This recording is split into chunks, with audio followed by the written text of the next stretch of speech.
You ever been in an airport right before Thanksgiving? Yeah, that kind of chaos. The everyone and their neighbor is flying today chaos. Phoenix Sky Harbor was basically a giant blender at 3 p.m. People everywhere. Rolling suitcases knocking into shins.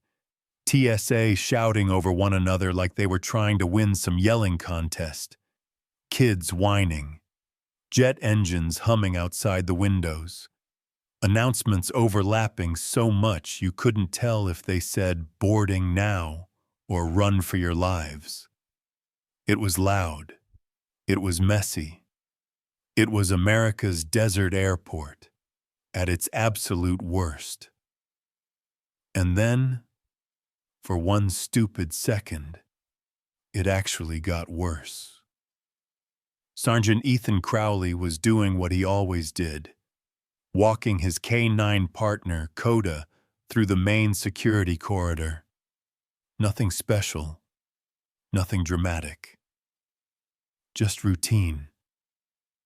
Ethan sipped terrible airport coffee, looking half alive, dragging his boots because he'd been on shift since sunrise. Coda was calm, like always. A big sable-colored German shepherd, chest out, ears forward, that quiet confidence all K-9s carry. He didn't bark at crowds, didn't react to crying babies, didn't care about rolling suitcases. He was a pro, but then, and nobody knows why, at that exact second, Coda froze. Not like paused. No. Like the world clicked into slow motion, and something ancient inside him snapped awake. Ethan didn't notice at first. He was still fighting with his coffee lid. But Coda lifted his head so fast the leash jerked tight. Ears up, tail locked. And then he let out a sound. It wasn't a bark. It wasn't a growl. It was something deeper, older. Like thunder crawling up from the ground. People actually stopped mid-sentence. A woman dropped her Dunkin' cup without noticing coffee splash her jeans. A cowboy froze with his belt halfway off because TSA told him to remove all metal items, and he apparently took that personally. Coda growled again, louder, and Ethan finally snapped out of his coffee coma. Coda, hey, what is it, buddy? But Coda wasn't listening. He stared straight ahead, eyes sharp as lasers, like he saw something no one else could. And then he lunged, not a step, not a pull, a full sprint, claws scraping tile so hard it was almost sparks. Ethan's coffee flew out of his hand as he stumbled after him. Whoa, Coda, heel. Yeah, no, Coda didn't heel, not even close. He tore through the security line, straight through a crowd packed shoulder to shoulder. Someone screamed. Someone else yelled for security. A dad shielded his toddler like Coda was a wild cougar loose in the terminal. Chaos erupted instantly. TSA shouted, "Lock it down! Lock it down! Level 3 alert! Everybody step back! Move! You ever see hundreds of people panic at the same moment? It hits like a wave, a violent one. Within seconds, the checkpoint went silent, then exploded with noise. Bags abandoned, lattes flying, phones shattering on the floor, people running without knowing why. And in the middle of that storm, Coda kept charging, like he was racing the end of the world itself. Ethan tried to keep up, But the man was built for police work, not sprinting in steel-toe boots after a possessed German shepherd. "Coda, stop! Damn it, stop!" But Coda wasn't stopping. He wasn't slowing. He ran like something terrible was seconds away, and only he could reach it in time. Honestly, if you were there, you'd swear the air itself shifted, like the temperature dropped. Then it happened. A sound. A crack. A bark so loud it ricocheted off the high ceilings like a gunshot. People ducked. A TSA agent fell backward onto a conveyor belt. A woman screamed like the roof was collapsing. Coda planted his paws, muscles tight, chest heaving, and barked again. Even louder. The entire airport froze. Fear tightened the air. Not because people understood what was wrong, but because Coda knew. And when a bomb-trained K-9 screams like that, everyone understands one thing instantly. Something's very, very wrong. A little girl's suitcase rolled by itself across the floor. A man whispered, "Oh God, what did the dog see?" A TSA officer reached for his radio with shaking hands, and Ethan, breathless, sweating, stared at his partner like he was seeing him for the first time. "Coda, what the hell did you just smell?" The entire airport held its breath, and whatever was about to happen next, it was going to change everything. That thundercrack bark from Coda wasn't even the worst moment, because right after it echoed across the terminal and punched the whole airport in the chest, that was when people finally noticed who he was barking toward. A tiny shape. Small. Still. Frozen in the middle of that circle of dropped luggage and spilled coffee. A little girl. 6, maybe. Hair in a messy ponytail. Shoes with little sparkles. Cheeks already wet from crying before anyone understood why. And, this part hurts to even say. She was holding this bright pink backpack against her chest, like it was the last safe thing in the universe. Someone gasped, like actually gasped, the kind you hear in movies when someone realizes they're standing next to a ticking bomb. Then a voice snapped, sharp, terrified. "Is that her? Is the dog barking at her?" People backed away like the kid was radioactive. You could feel it, that ugly panic rising, twisting, turning into something mean. Someone yelled, "The girl! The girl's got something! Get away from her!" And just like that, the fear in the terminal turned into something worse. Suspicion, paranoia, hysteria, with a target. Every head turned, every eye locked onto the smallest person in the room. Mia Carter, 6-year-old Mia, who had absolutely no idea why everyone was staring at her like she'd pulled the pin on a grenade. She stood there shaking, knees knocking together so hard you might have heard it if the airport wasn't screaming. Her lips trembled, and she whispered into her pink backpack like she was talking to a stuffed animal inside. "It's okay. It's okay. I didn't do anything." But nobody heard her. Nobody cared. Fear makes people cruel. A woman grabbed her son and dragged him behind a column like Mia was carrying the Black Plague. A businessman dropped his suitcase and bolted without looking back. 2 teenagers ducked behind chairs, whispering, Dude, if that bag blows up. Yeah, they said that. About a child. And Mia? God. Mia looked around like she was drowning, and none of the adults could see the water.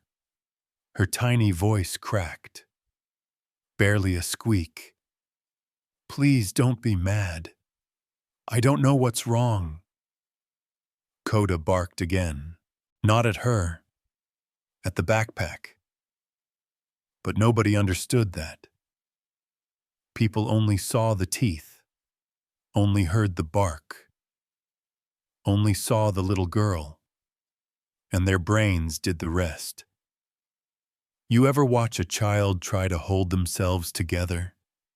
Like they're trying to keep all their pieces from falling apart in front of strangers?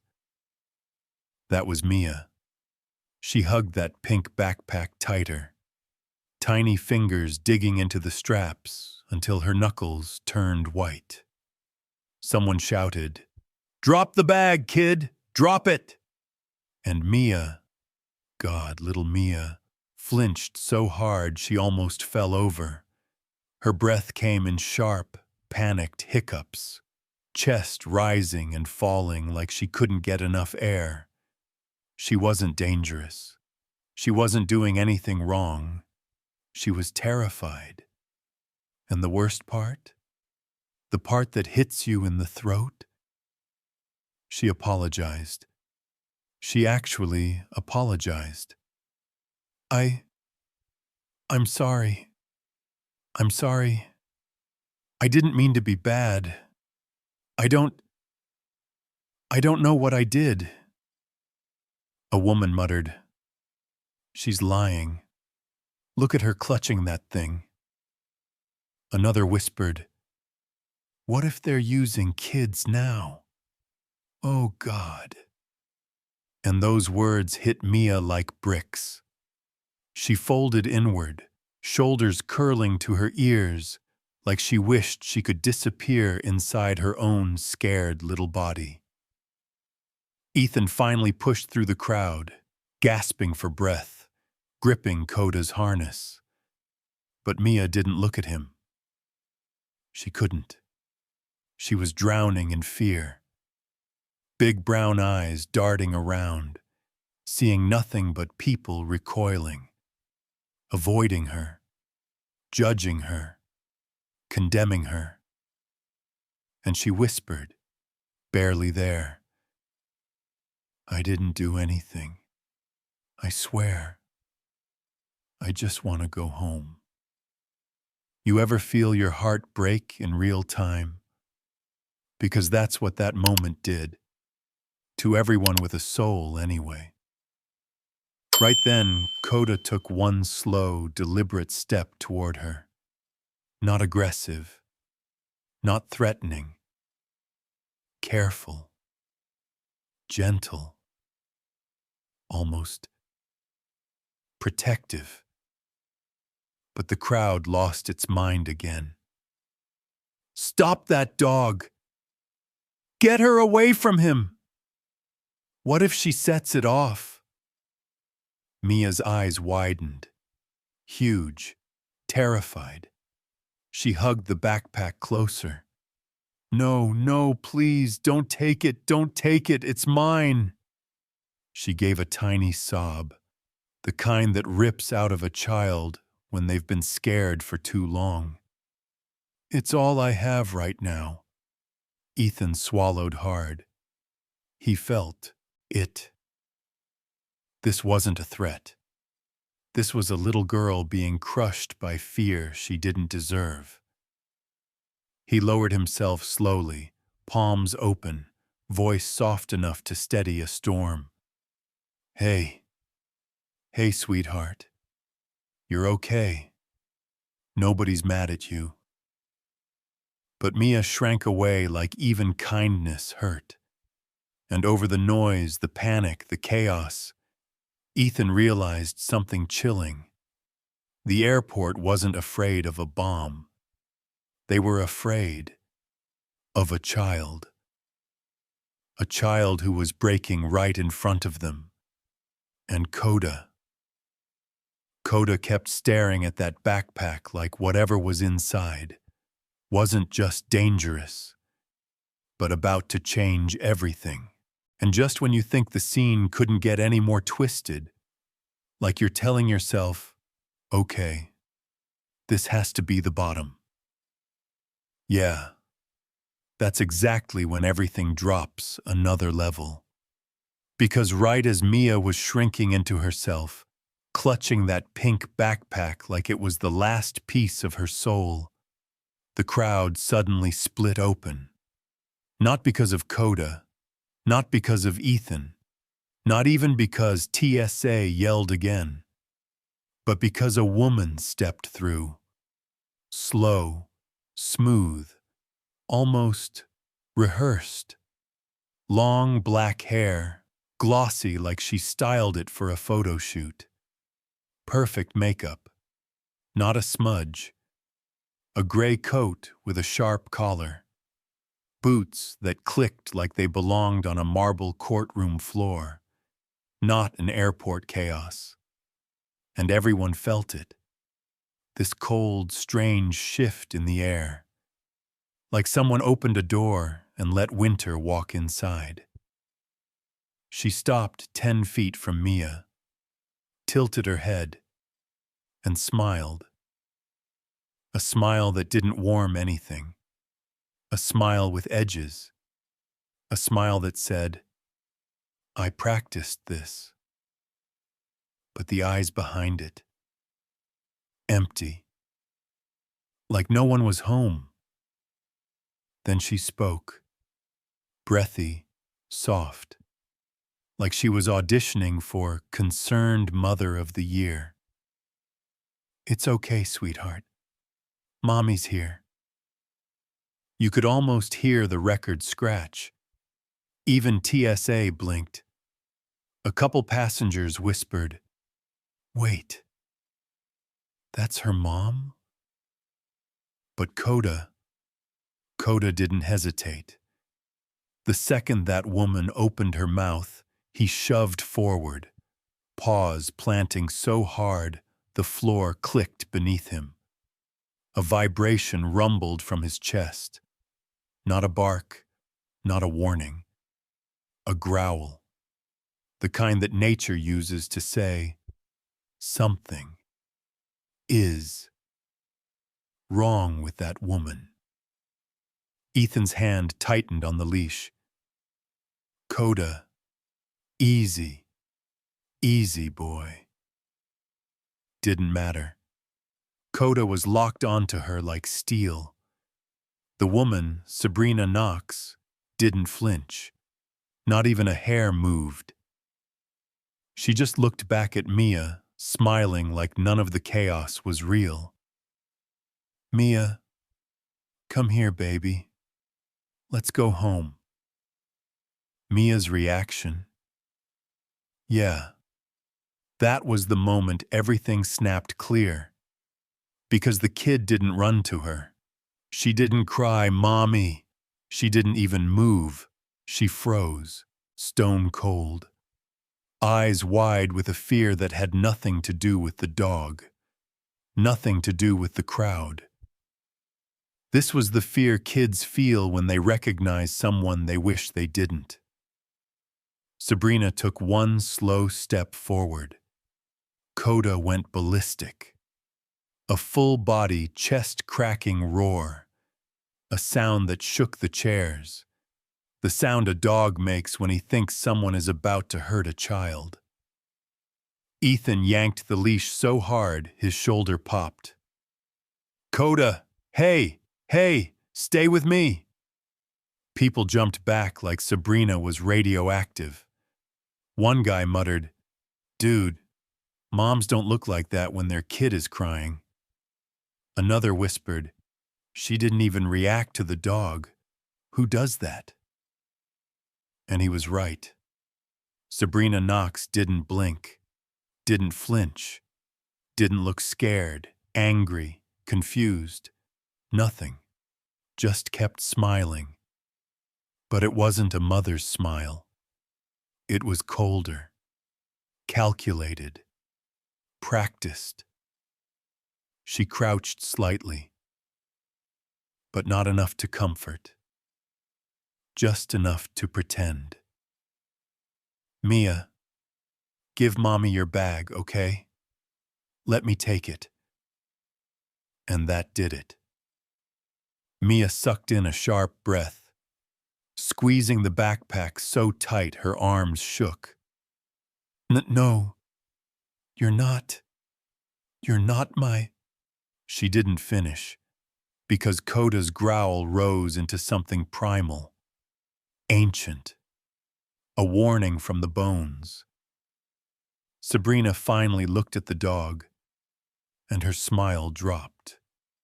For half a second. Just long enough for the mask to slip. Just long enough for the air to turn ice cold. Then, snap! The smile returned. But everyone saw it. The truth beneath it. Ethan's stomach twisted. Coda, what the hell did you just pick up on? But Coda didn't look at him. He stared straight at Sabrina. Not the child, not the bag. Her. Because he knew. In that deep, instinctive animal way only a trained K-9 can know. This woman wasn't here to save the child. She was here for the bag. A TSA agent stepped forward. Ma'am, we're going to need to see identification.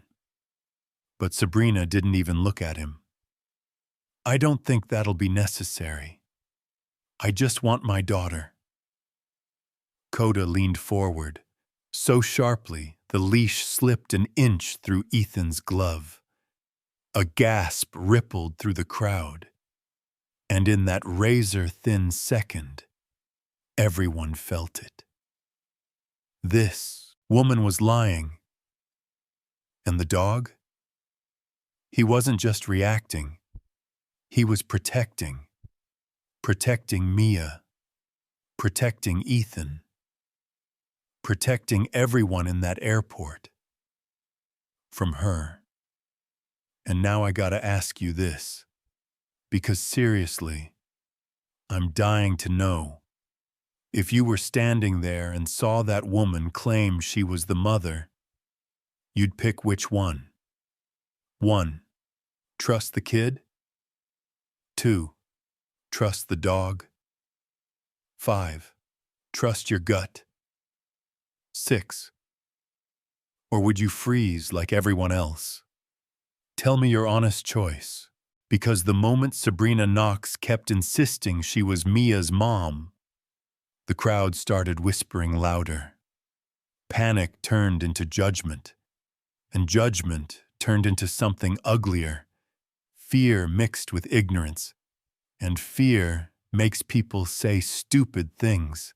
A TSA officer, some guy maybe in his second week on the job, voice cracking like puberty, came back for round 2, blurted out, "Sir, control your animal! He's acting rabid!" That was it. Ethan Crowley spun around so fast, the guy actually flinched, like Ethan was about to swing on him. Rabid. Rabid? He wasn't yelling, but his voice had that low, sharp edge, the kind that says, "You better shut up right now before you make me lose my job." Ethan jabbed a finger toward Coda, still locked on Sabrina, growling deep enough to vibrate through the floor. This dog has more discipline than everyone in this damn terminal combined. The TSA kid stuttered, I'm just saying he looks aggressive." And Ethan barked back, fast, sharp. "He's not aggressive. He's alert. He's telling us something. So how about we stop being idiots for 5 seconds and listen?" And the thing is, people actually shut up. For a moment, the panic quieted. You could feel it, a storm cloud pulling back. But it didn't last. Because right then, one of the overhead security monitors flickered and switched to a live camera feed, the angle looking down at Mia and Sabrina from above. And there, clear as daylight, no room for interpretation. Sabrina Knox's hand, her thin, manicured fingers, digging into Mia's wrist. Not gentle, not guiding. A clamp, a vice. A jaw of fingers crushing down on a 6-year-old girl's tiny arm. Mia's face twisted in pain. Her mouth opened. Not a scream, but something worse. A small, hurt sound. A little whimper. The kind a child makes when they don't want to get in trouble but can't hide the hurt anymore. And the second that tiny whimper hit Coda's ears, the dog detonated. There's no other word for it. Coda surged forward with a sound so violent, so guttural, it didn't even sound like barking anymore. It sounded like a battlefield, like something ancient and loyal and furious had been ripped out of him. Ethan yanked the leash with both hands, boots sliding across the tile. Coda! Hey!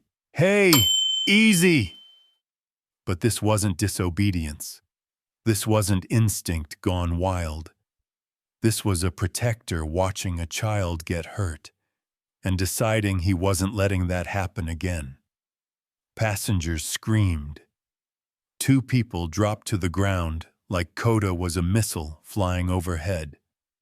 One woman grabbed the TSA kid's vest and whispered, "Oh my God, he's trying to save her." And he was.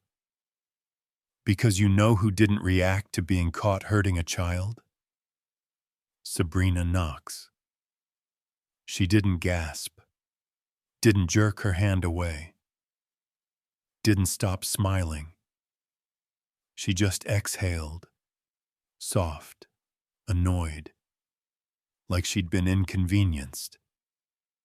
Ethan saw it too, that flicker in her eyes. Not fear, not surprise, not guilt, irritation, and something sharp twisted in his gut, a realization curling up his spine. Coda's not the one acting crazy. The situation is.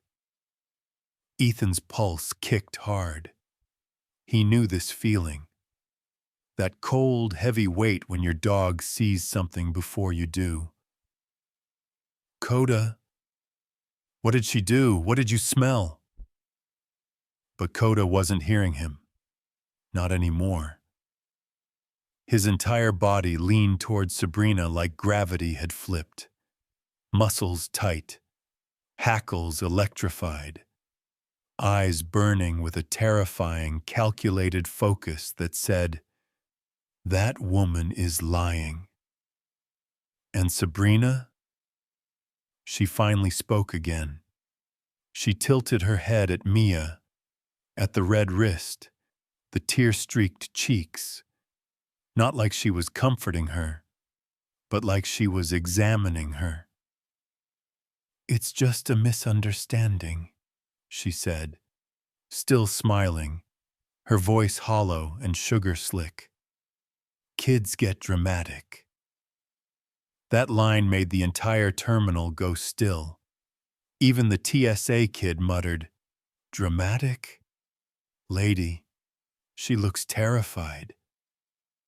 Sabrina's eyes snapped toward him, sharp, fast, reptile-like, and the kid shut his mouth instantly. Ethan stepped closer, hand firm on Coda's harness. "Ma'am, you put your hands on that child." Sabrina blinked, brows lifting like, "How dare you?" But her smile never moved. Coda reacted for a reason. Ethan continued, voice low, steady, lethal. He doesn't go after innocent people. She stared at him, too long, too calm, then said, "Maybe your dog is malfunctioning." And that one sentence made Ethan see red. Coda doesn't malfunction. Not shouted, not snapped, growled, like Coda. Like the two of them were one heartbeat away from tearing through whatever lie this woman was hiding. The air changed. Everyone felt it. The tension, the suspicion, the truth pushing upward like a crack in the floor. And as Coda locked onto Sabrina again, body trembling like a coiled spring, Ethan understood one terrifying thing. The dog wasn't losing control. He was holding back. It started with a scream. Not a panicked one. Not a fire in the building scream. This one was different. Raw, ripping, like someone tearing open their lungs. Bah! The entire airport froze for the second time that afternoon. Heads snapped toward the sliding glass doors. Even Coda paused mid-growl, ears shooting forward. Because standing there, hair wild, chest heaving, scrubs stained with something dark and dried from a hospital shift, was a woman who looked like she had sprinted straight out of hell.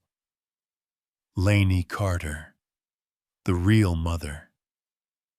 Her badge hung crooked around her neck. Her shoes didn't match. One sneaker, one hospital clog. Her face streaked with sweat and tears, like she'd been crying while running. She screamed again, voice ripping through the terminal. "MIA!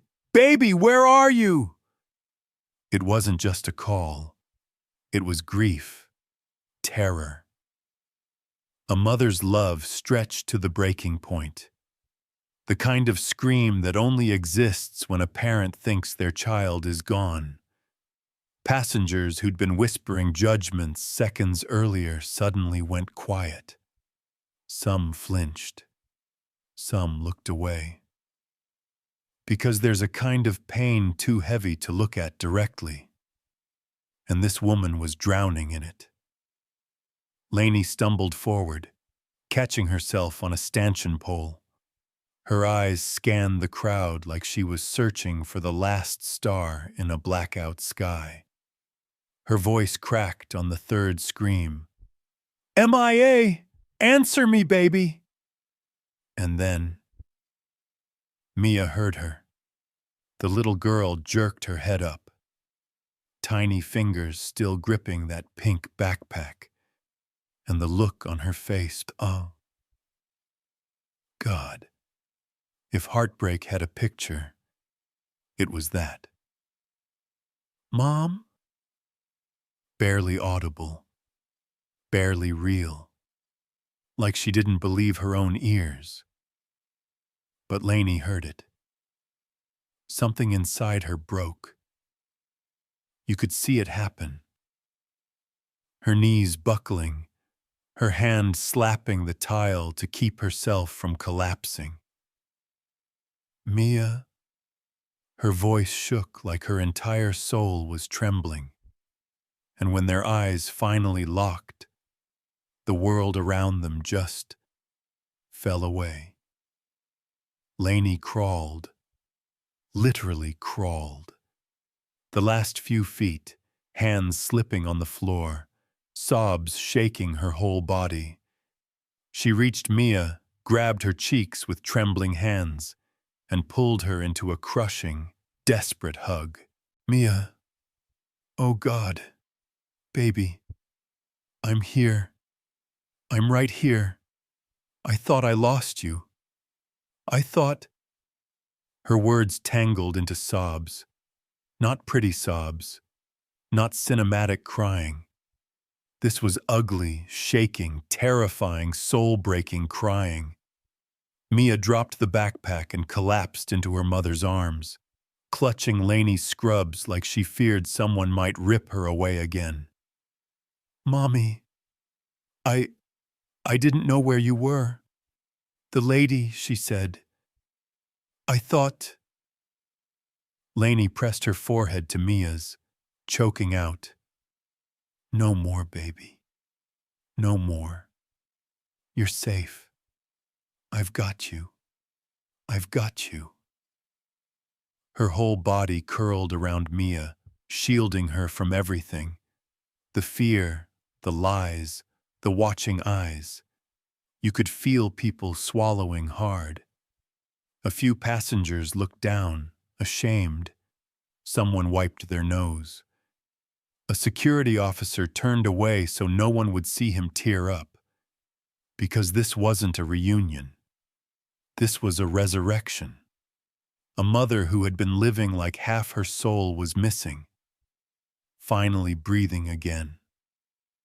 Coda stepped forward slowly, lowering his head.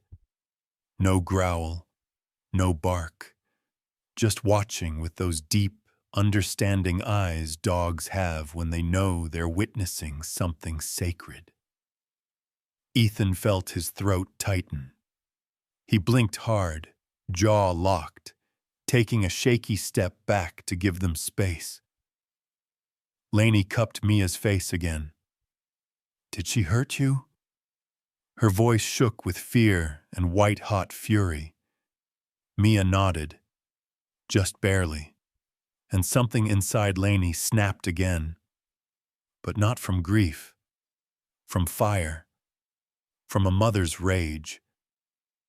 She turned slowly toward Sabrina Knox, still standing stiff, fake smile cracking.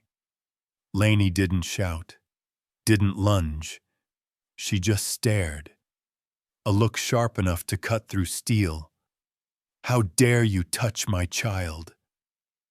The silence after that was colder than winter. Even Sabrina flinched. And Coda? He stepped forward, standing tall beside Mia and Lainey like he belonged to them, like he had chosen his side without hesitation. Ethan exhaled, the truth hitting him like a freight train. Coda wasn't the one acting crazy. He was the only one seeing clearly, even with Lainey crying into Mia's hair, and everyone whispering apologies under their breath. The danger didn't disappear. Not for a second. Because the moment Sabrina Knox took one tiny step forward, just a shift of her boot across the tile, the entire air in the terminal snapped tight again. But Coda didn't wait for her to get closer. He moved first. One step, then another. And then he planted himself directly in front of the mother and daughter. Shoulders squared, head down, chest out. A living blockade. You could almost hear him thinking, "You're not touching this kid again.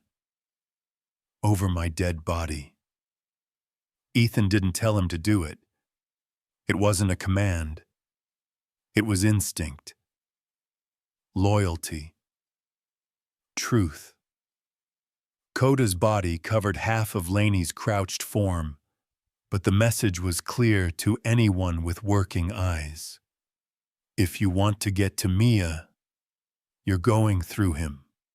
Lainey held Mia tighter, her breath catching as she realized what was happening. She didn't pull Mia away from Coda. She leaned closer, pressing her shoulder into his fur like she trusted him more than every adult in that airport combined. And honestly, who could blame her? The crowd backed up, slowly, naturally, creating space around the three of them. Not official, not coordinated, just felt like they were standing near something sacred and dangerous at the same time. Mia peeked from behind Coda's flank, tiny fingers gripping her mother's scrubs.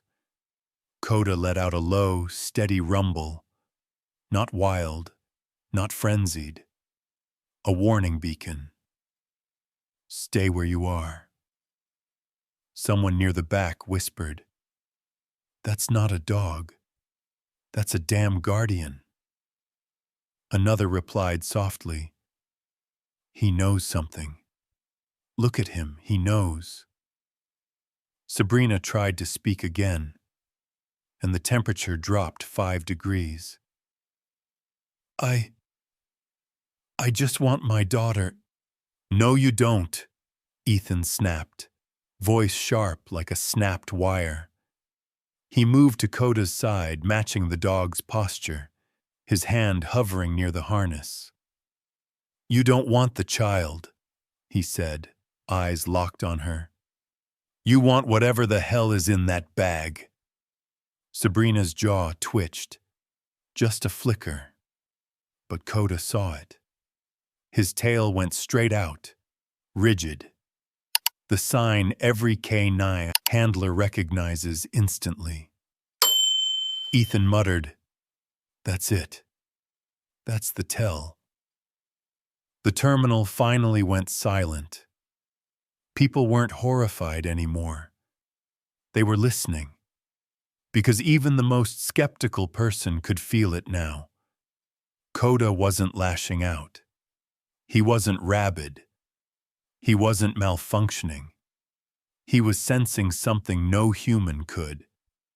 And he was defending the right target. Mia. Lainey wiped her eyes, still holding her daughter. Her voice trembled. "Officer, I don't understand. Why is she saying she's Mia's mother?" Ethan crouched beside them, lowering himself to Coda's level. He spoke gently, but steel hid beneath the softness. "Because she's hiding something, and because she thought she could scare you before you got here." Lainey looked at Sabrina, rage tightening her face. Sabrina didn't flinch, just lifted her chin, still pretending she had control. "Mia is confused," she tried again. "She's scared. She doesn't understand." "Don't," Ethan snapped. "Don't even finish that sentence." Coda stepped forward 1/2 inch, teeth revealing just the edges of white. Not a threat. A promise. The entire terminal inhaled sharply. Because that was the moment. The moment people finally saw it clearly. This dog wasn't reacting to noise, or panic, or fear. He was reacting to her.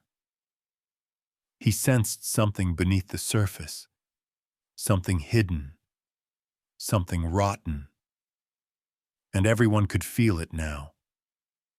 Passengers who'd backed away from Mia earlier looked sick with guilt. One guy murmured, "We all thought she was the threat." His friend added quietly, "When the real one was standing right there." Lainey hugged Mia tighter. "Coda, thank you. Thank you for keeping her safe." And Coda, the same dog who had nearly ripped free 20 minutes earlier, leaned the back of his head against her arm, just slightly, like he was saying, "You're safe now. I've got you." Then Sabrina took one more step forward, and Coda's growl rolled across the terminal like distant thunder. Deep. Warning. Final. A mother hugged her daughter closer. All of Sky Harbor held its breath. And Coda stood there, unmoving, unshakable, a living wall of fur, muscle, instinct, and absolute certainty. You could feel the goosebumps ripple through the entire terminal. This wasn't just a dog anymore. This was protection made real. If you thought Coda turning into a living wall was intense, yeah, that was nothing compared to what Sabrina Knox did next. Because the second she realized the crowd wasn't buying her act anymore, the second she understood Coda wasn't moving, Ethan wasn't backing down, and Lainey had her daughter back, her face changed. Just a flick, just a crack in that perfect mask. Then she pivoted on her heel and ran. Not walked fast, not slipped away. She bolted. Straight toward the secured maintenance corridor behind the TSA checkpoint. Ethan shouted, "Hey, hey, stop!" But Sabrina didn't even look back. She slammed her shoulder into the steel door, punched in a code so fast you'd think her fingers were pre-programmed, and vanished into the service tunnel. The door started to swing shut. But Coda? Coda was faster. He lunged, slamming his paws against the frame right before it closed. His claws screeched across metal, muscles rippling, teeth bared. "Coda, wait!" Ethan yelled, sprinting after him. But waiting wasn't in Coda's vocabulary anymore. He shoved the door open with explosive force. 2 TSA officers stumbled out of his way, and then he launched into the tunnel like a bullet dipped in adrenaline. Ethan cursed under his breath and chased after him. The moment he crossed that threshold, the world changed. The noise of the terminal vanished, replaced by the cold, echoing clang of metal stairs, humming pipes, the roar of industrial fans, like stepping into the lungs of the airport. Dim lights flickered, shadows twisted, concrete walls pressed close. "Coda!" Ethan shouted, breathless. "Slow down! Wait for me!" But Coda was gone. A streak of dark fur tearing down the corridor, following the scent like it was burning in the air.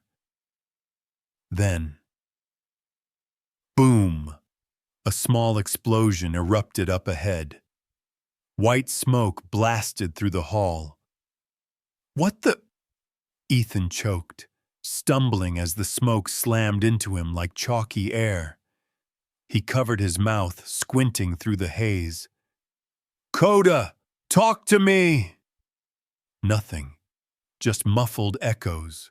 Then, a low growl, deep, violent, echoing off the concrete. That was Coda.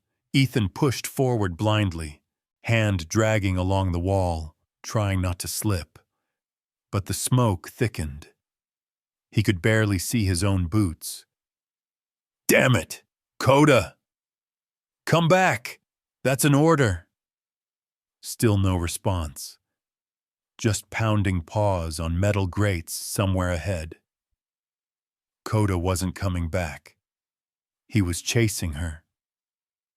Through the smoke, Ethan saw flickering movement.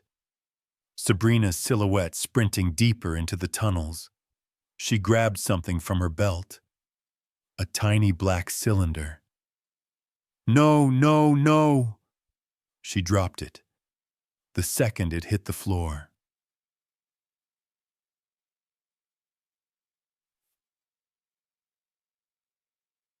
White smoke blasted outward, rolling across the ceiling like a storm. Ethan stumbled back, coughing. His eyes burned. But Coda? Coda didn't retreat, didn't hesitate, didn't even slow down. He plunged straight into the smoke, barking so hard the ducts overhead rattled. "Coda, stop! Get back!" But you know how soldiers ignore pain when the mission matters more? Yeah, that was Coda. He wasn't a pet. He wasn't even just a police dog. He was a warrior. And nothing, not smoke, not danger, not explosions, not even commands, was going to stop him from reaching the woman who hurt that little girl. Ethan forced himself forward, tripping over a toolbox. His lungs screamed, his eyes blurred. Coda, please, buddy, just give me something. And finally, a silhouette. Coda, standing inside the haze, body rigid, tail straight, ears forward. A statue carved from instinct and fury. He was staring upward.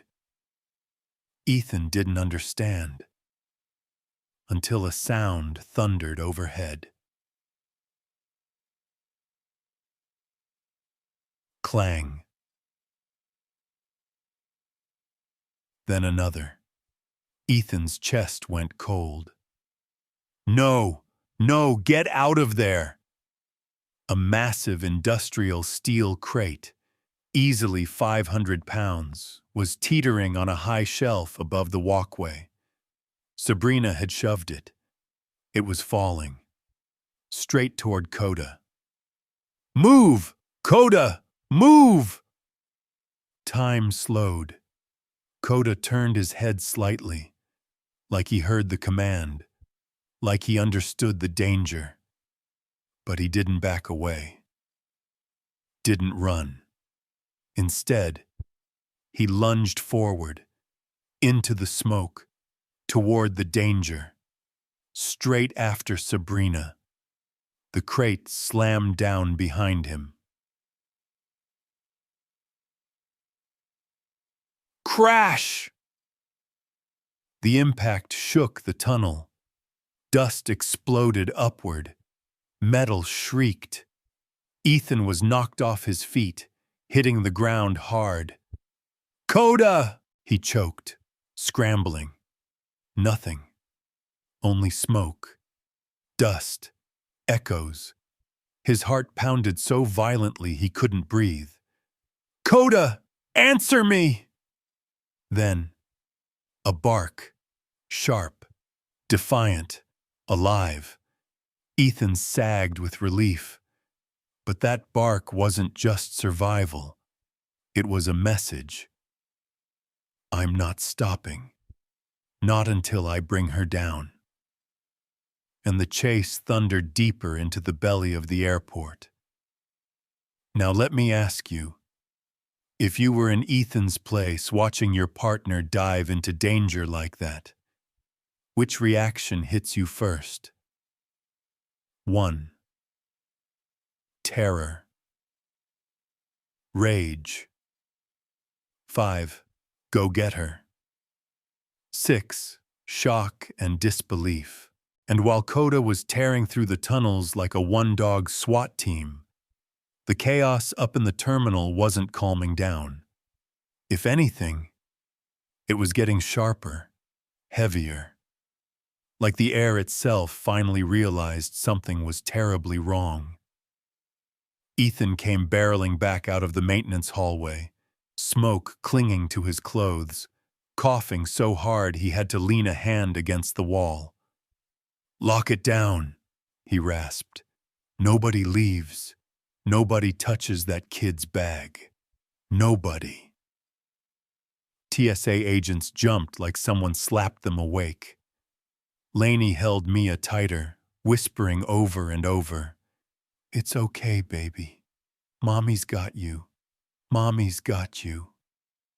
Ethan walked toward them, eyes still stinging from the smoke, but that K9 handler focus locked in like a laser. "Mia," he said softly, dropping into a crouch. "Sweetheart, can you slide your backpack over to me? Mia froze. Her fingers tightened on the straps. "No," she whispered. "She told me not to open it. She said it would ruin the surprise." Laney's jaw tensed. Ethan blinked, once, like that sentence had punched him. "Who told you that?" Mia swallowed hard. "The lady on the plane. Not Sabrina. Not someone in the terminal. Someone who planned this before Phoenix. Someone who knew kids don't get screened the way adults do." A cold shock crawled under Ethan's skin. This wasn't random. This was orchestrated. He reached out carefully, palms up. "You're not in trouble, okay? I'm not mad. I need to keep you safe." Mia hesitated, then loosened her grip and nudged the pink backpack toward him. The instant it left her hands, she clung to her mother like the world might rip her away again. Ethan lifted the backpack with both hands, and instantly felt the weight shift wrong. Too heavy, too rigid.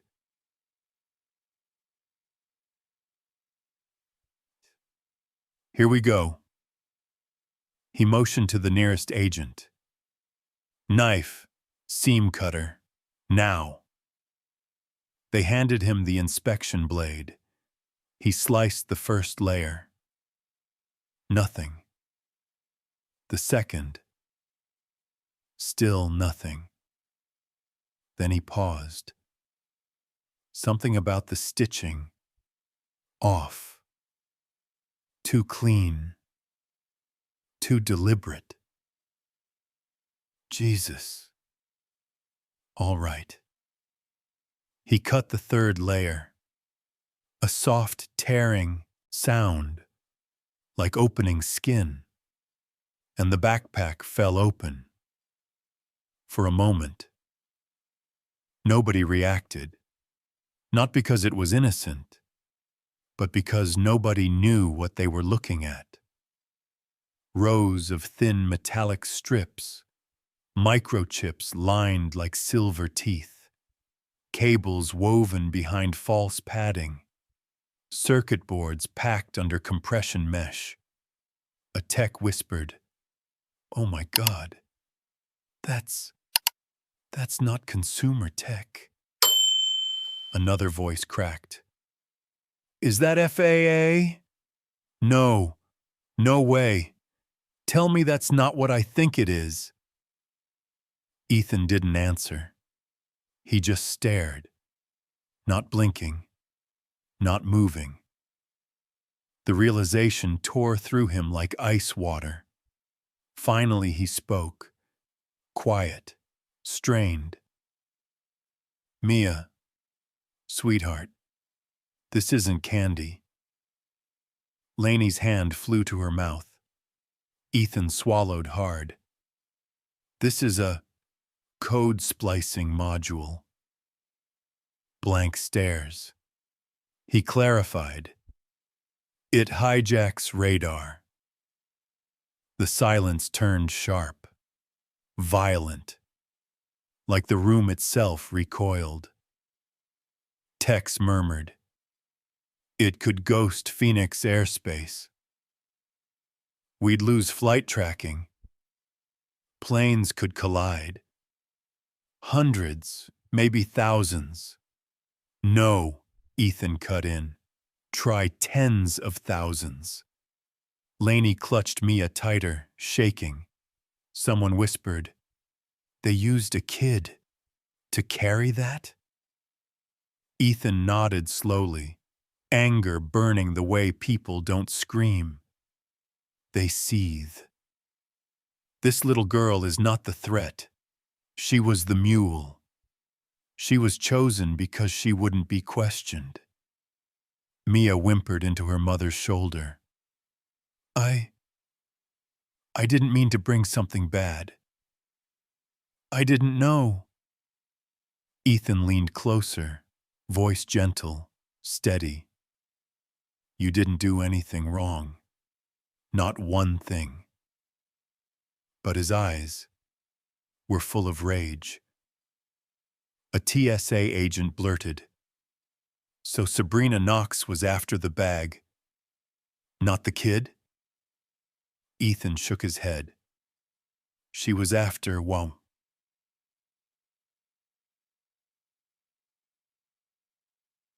both." Laney's breath hitched. Why my daughter? Why her?" Ethan looked at Mia, then the circuits, then Laney, and the truth almost hurt to say. "Because your daughter is small, quiet, easy to move through crowds, easy to sit beside, easy to manipulate. Kids trust adults." He paused. "Especially adults who smile." A wave of sick disgust rippled through the terminal. Someone whispered, "God, that poor baby." Mia sniffled. "I thought the lady was being nice." Laney pulled her in tighter, like she wanted to shield her from the whole world. Ethan tightened his grip on the bag, his voice barely controlled. "This wasn't an accident. This wasn't random. This was a setup. Designed, planted, executed using a child." He clenched his jaw. "And I swear, whoever built this planned something catastrophic." People stared at the pink backpack like it was a loaded weapon. Because it was. And now everyone knew it. And while Coda was tearing through the tunnels like a one-dog SWAT team, the chaos up in the terminal wasn't calming down. If anything, it was getting sharper, heavier, like the air itself finally realized something was terribly wrong. Ethan came barreling back out of the maintenance hallway, smoke clinging to his clothes, coughing so hard he had to lean a hand against the wall. "Lock it down," he rasped. "Nobody leaves. Nobody touches that kid's bag. Nobody." TSA agents jumped like someone slapped them awake. Laney held Mia tighter, whispering over and over, "It's okay, baby. Mommy's got you. Mommy's got you." Ethan walked toward them, eyes still stinging from the smoke, but that K9 handler focus locked in like a laser. "Mia," he said softly, dropping into a crouch. "Sweetheart, can you slide your backpack over to me?" Mia froze. Her fingers tightened on the straps. "No," she whispered. "She told me not to open it. She said it would ruin the surprise." Laney's jaw tensed. Ethan blinked, once, like that sentence had punched him. "Who told you that?" Mia swallowed hard. "The lady on the plane." Not Sabrina. Not someone in the terminal. Someone who planned this before Phoenix. Someone who knew kids don't get screened the way adults do. A cold shock crawled under Ethan's skin. This wasn't random. This was orchestrated. He reached out carefully, palms up. "You're not in trouble, okay? I'm not mad. I need to keep you safe." Mia hesitated, then loosened her grip and nudged the pink backpack toward him. The instant it left her hands, she clung to her mother like the world might rip her away again. Ethan lifted the backpack with both hands and instantly felt the weight shift wrong. Too heavy. Too rigid.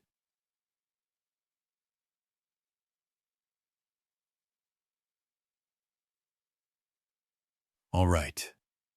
Here we go. He motioned to the nearest agent. Knife, seam cutter, now. They handed him the inspection blade. He sliced the first layer. Nothing. The second. Still nothing. Then he paused. Something about the stitching. Off. Too clean. Too deliberate. Jesus. All right. He cut the third layer. A soft tearing sound, like opening skin. And the backpack fell open. For a moment, nobody reacted. Not because it was innocent, but because nobody knew what they were looking at. Rows of thin metallic strips, microchips lined like silver teeth, cables woven behind false padding, circuit boards packed under compression mesh. A tech whispered, "Oh my God, that's not consumer tech." Another voice cracked, "Is that FAA? No, no way. Tell me that's not what I think it is."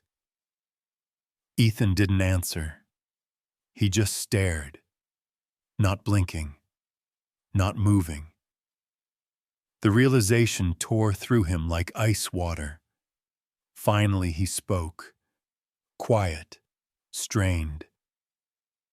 "Mia, sweetheart, this isn't candy." Lainey's hand flew to her mouth. Ethan swallowed hard. "This is a code splicing module." Blank stares. He clarified.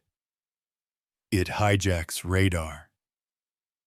The silence turned sharp, violent, like the room itself recoiled. Tex murmured, "It could ghost Phoenix airspace. We'd lose flight tracking. Planes could collide. Hundreds, maybe thousands." "No," Ethan cut in. "Try tens of thousands." Laney clutched Mia tighter, shaking. Someone whispered, "They used a kid to carry that?" Ethan nodded slowly, anger burning the way people don't scream. They seethe. This little girl is not the threat. She was the mule. She was chosen because she wouldn't be questioned. Mia whimpered into her mother's shoulder. I didn't mean to bring something bad. I didn't know." Ethan leaned closer, voice gentle, steady. "You didn't do anything wrong. Not one thing." But his eyes were full of rage. A TSA agent blurted, "So Sabrina Knox was after the bag, not the kid?" Ethan shook his head. "She was after both." Laney's breath hitched. Why my daughter? Why her?" Ethan looked at Mia, then the circuits, then Laney. And the truth almost hurt to say. "Because your daughter is small, quiet, easy to move through crowds, easy to sit beside, easy to manipulate. Kids trust adults." He paused. "Especially adults who smile." A wave of sick disgust rippled through the terminal. Someone whispered, "God, that poor baby." Mia sniffled. "I thought the lady was being nice." Laney pulled her in tighter, like she wanted to shield her from the whole world. Ethan tightened his grip on the bag. His voice, barely controlled. This wasn't an accident. This wasn't random. This was a setup. Designed, planted, executed using a child. He clenched his jaw. And I swear, whoever built this planned something catastrophic. People stared at the pink backpack like it was a loaded weapon. Because it was. And now everyone knew it. The second Ethan realized what was inside Mia's pink backpack, that it wasn't candy, wasn't toys, wasn't anything a child should ever carry. He didn't even get a full second to process it. Because his radio crackled. A TSA tech's voice burst through, frantic. "Crowley, your dog, Coda, he just breached the conveyor bay. He's in the luggage system." Ethan's eyes went wide. Oh God, he's still chasing her. He sprinted toward the nearest restricted door so fast he nearly slipped. Behind him, Lainey hugged Mia closer, whispering, "Stay with me, baby. Stay with me." While the crowd watched Ethan vanish behind the steel frame. But inside the belly of the airport, Coda wasn't waiting for backup. He wasn't thinking about smoke or metal crates or falling steel. He was hunting. And the Sky Harbor baggage system. Holy hell. It was a mechanical jungle. Imagine a maze the size of a warehouse. Metal skeletons, rattling belts, blinking lights, cargo lifts slamming up and down, suitcases screaming around corners like angry little vehicles. Loud, violent, fast. A death trap if you take one wrong step. And Coda? He charged straight into it. No hesitation, no fear, not even a blink. His paws hit the first moving belt, claws scraping for grip, body adjusting like he'd done it 100 times even though he never had. Instinct drove him. Not instinct to attack. Instinct to protect. He sniffed once, deep, and his whole body pivoted. Right. He needed to go right. He sprinted along the conveyor, weaving between incoming bags, ignoring the thunder of machinery, ignoring the rollers that could drag him under in a heartbeat. Up in the control room, technicians stared at the monitors, stunned. "He's gonna fall!" "No, he's not. Look at him. He's balancing. Holy crap, that dog is balancing on the belt." Ethan burst into the bay just in time to see Coda leap. Literally. Leap across a 4-foot gap between two conveyors. "Coda, get back here!" His voice vanished into the mechanical roar. But Coda didn't need human words. He'd found something. He dove nose first into a cluster of incoming bags near gate C12. Sniff, sniff, growl. His body stiffened, hackles rising, tail straight. Ethan's heart slammed into his ribs. Oh God, is that another one? It was. A navy blue suitcase. Basic, forgettable. But Coda barked. One deep, chesty blast. The official detection alert. Ethan scrambled onto the belt, nearly losing his balance as he hauled the bag off. "We've got another device!" But Coda wasn't done. He spun so fast his paws skidded on the grate. Then, he bolted across the intersecting belt, claws clicking like rapid fire. "Coda, slow down! Damn it! Wait!" Ethan chased him through the maze. A technician yelled, "Shut it off! Hit the master!" Another fired back. "We can't! Flights are grounding. Belts have to stay active." Coda didn't care. He ducked under a metal arm, launched over a bin, and shoved his muzzle deep into a line of bags headed for the international outbound tunnel. He froze, then barked. Another find. A forest green backpack. "Two," Ethan whispered. There were two more? But Coda was already gone. He sprinted so hard, he knocked a rolling ladder sideways. Then he jumped onto Belt 5, the fastest belt in the system, the one that shoots bags toward Gate C-29.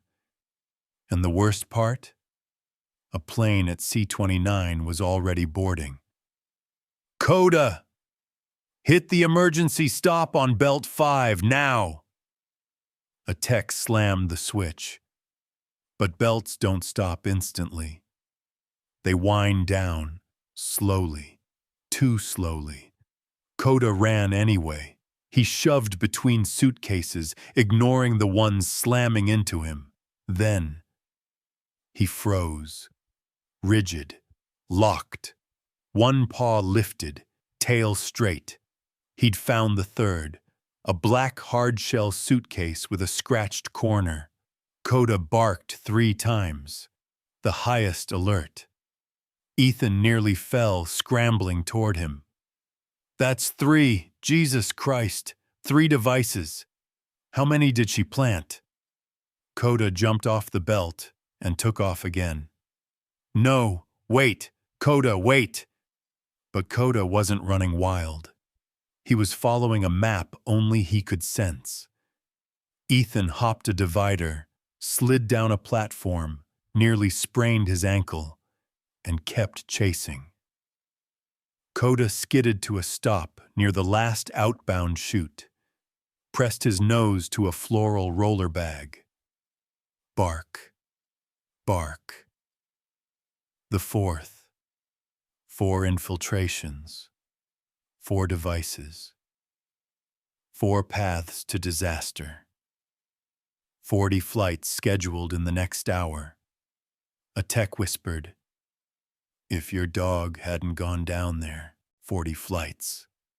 Another murmured, "That dog didn't just save a kid. He saved a whole damn city." Ethan finally caught up, dropping to one knee beside Coda.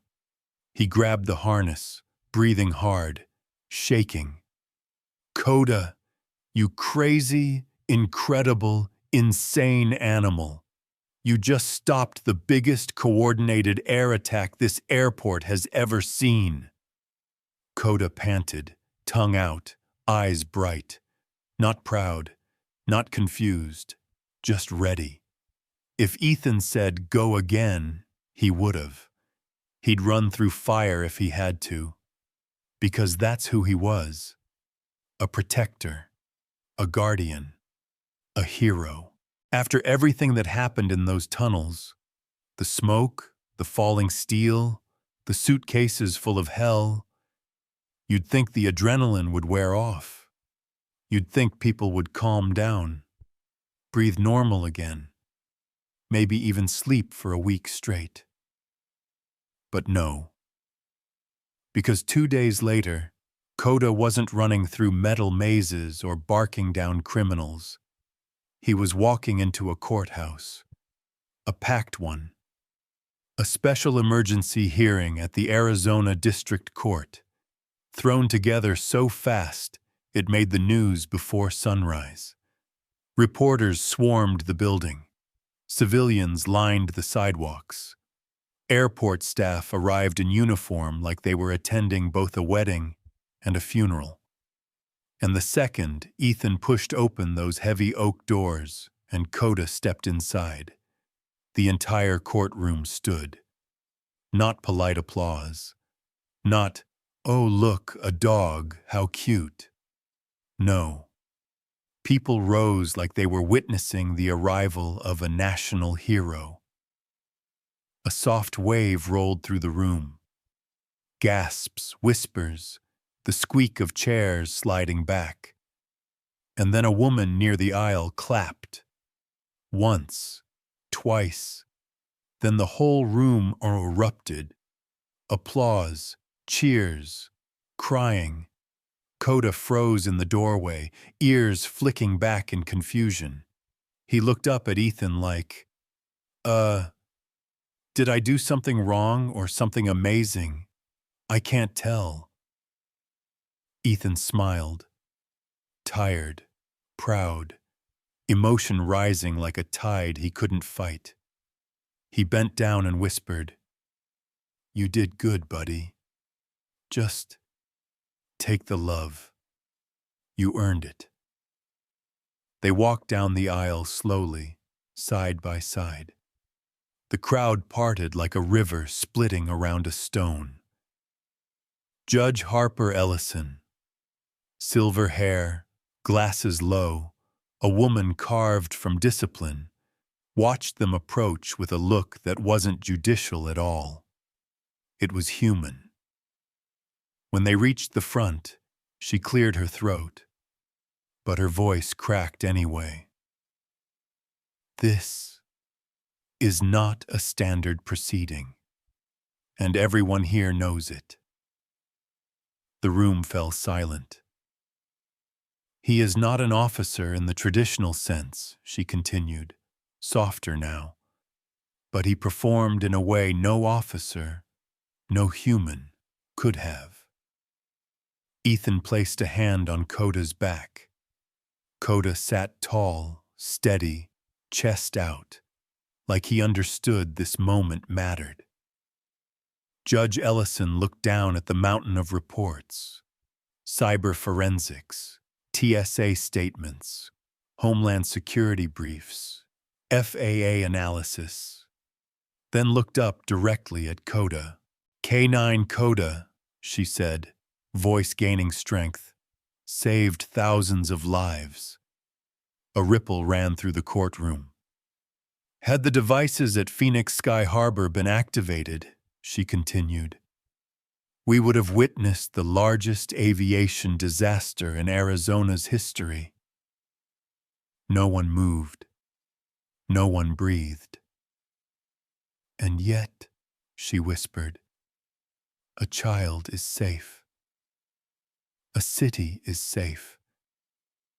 Because this dog acted when every system failed. Ethan felt his chest tighten. His eyes burned. He swallowed hard. Judge Ellison inhaled deeply and delivered the verdict. This court formally recognizes K9 Coda for exceptional bravery, service beyond the call of duty, and the prevention of an act that would have shattered countless families. The room exploded again. Thunderous applause, tears, shouts of gratitude. A bailiff, built like he ate dumbbells for breakfast, quietly wiped the corner of his eye.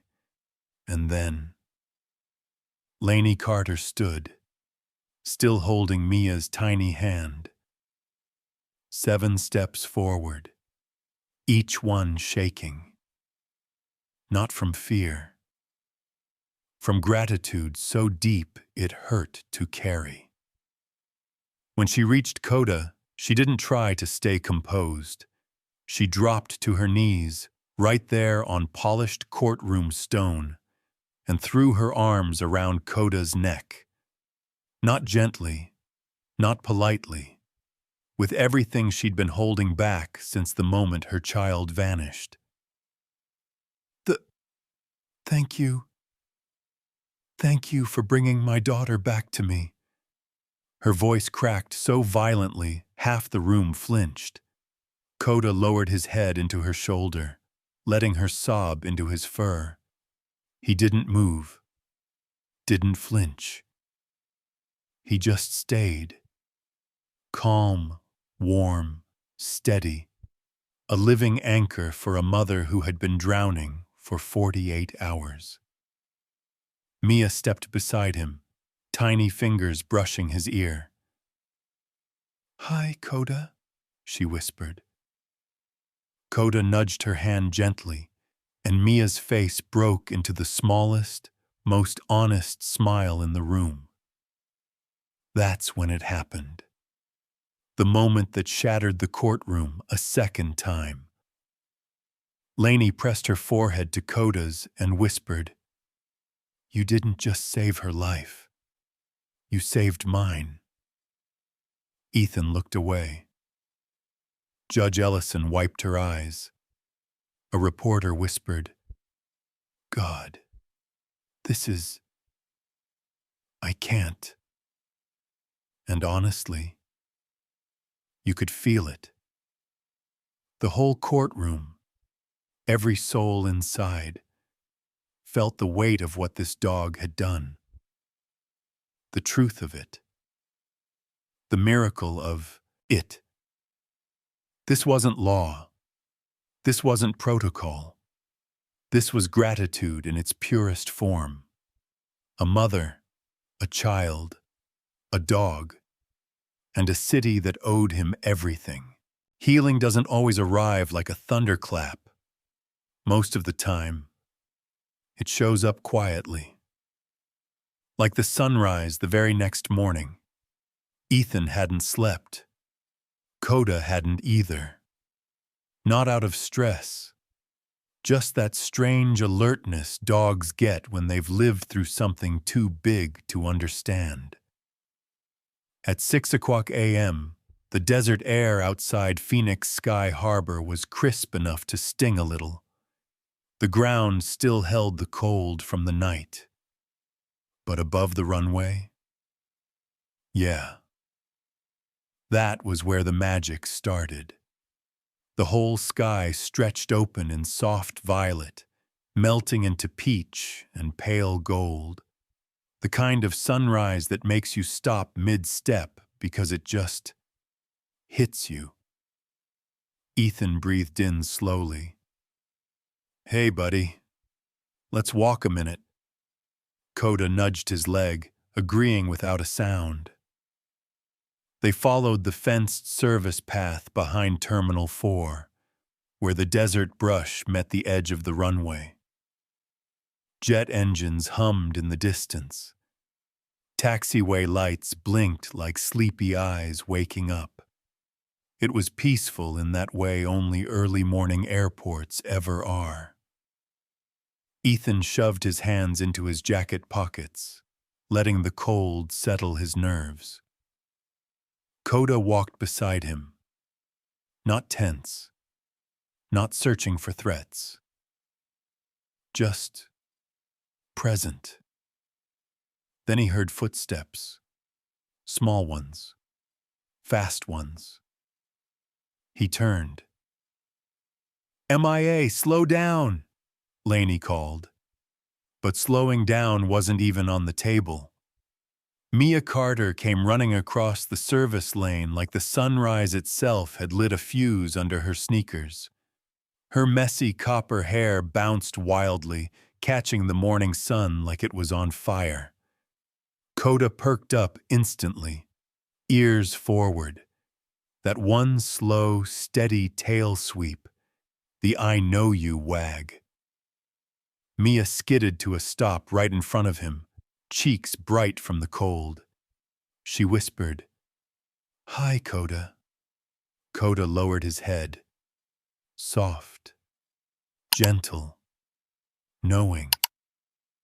Mia reached into her jacket pocket and pulled out something small, a torn strip of pink fabric, frayed edges, dusty, a ghost of what that backpack had been through. I kept this," she said, voice trembling with pride. "It's from my bag, the broken part."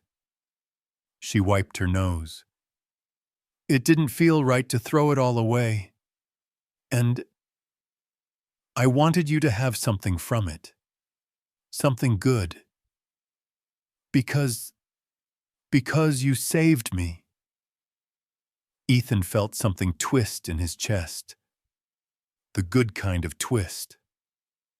Lainey caught up, hands on Mia's shoulders, but didn't interrupt. Mia stepped closer to Coda, lifting the strip of pink fabric. "Can I?"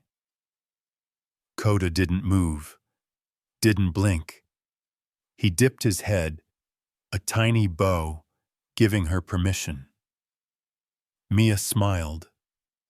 That small, fragile smile kids get when their heart is still healing. She looped the fabric around Coda's collar, right beside his K9 badge. Her little fingers fumbled, but Coda stayed perfectly still. Like he knew this wasn't just tying a knot.